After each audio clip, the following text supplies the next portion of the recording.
ప్రైజులా దేవుడికి స్తోత్రం. మీరందరూ బాగున్నారండి. దేవుడు మహాకృపతో అనే దినములో ప్రార్థిస్తున్నాం. ప్రియమైన సహోదరి సహోదరుడా, మరి ఈరోజు ఏబు 37 వచనం మొదటి వచనం అవుతున్నాను. దేన్ని బట్టి నా హృదయము వణుకుతున్నది, దేన్ని బట్టి హృదయం వణుకుతున్నది? నీ హృదయము కుంగిని ఎడల నీ హృదయము వణుకుస్తుంది. మనం పాపం చేస్తే వణుకుతుంది. మరి ఏదన్నా ఇంకా తప్పు చేస్తే వణుకుతుంది. దేవుడు అంటున్నాడు, దేని బట్టి నీ హృదయం వణుకుతున్నది? దేని చింతించుకో.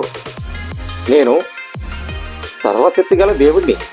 నేను నీ హృదయాన్ని, నీ గాయములను బాగు చేసిన వాడు నేనే కాదా? అన్ని విషయాలు బట్టి మాట్లాడువా నేను. నీ హృదయము కుంగించుకో, కుంగిపోవద్దు.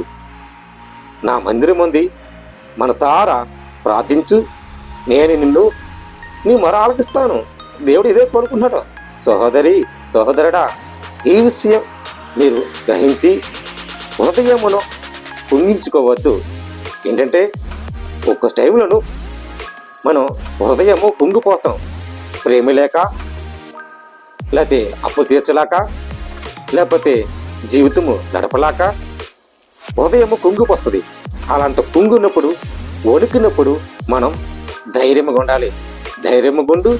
నువ్వు నాకు సొత్తు, నేను నాకు మొరపెట్టు, నీకు ఉత్తరం ఇచ్చేస్తాను. సహోదరి సహోదరా, ఈ విషయము, ఈ సత్యము మీరు తెలుసుకోవాలి. వణుకుచండి.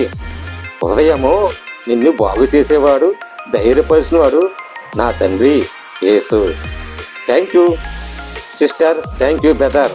ఈ సత్యాన్ని మీరందరినీ తెలుసుకున్నట్లుగా నేను మనస్ఫూర్తిగా మనసారా మీరందరికీ సంతోషంగా ఆనందంగా ఉండాలని ప్రార్థిస్తాను. Praise the lord. God bless you.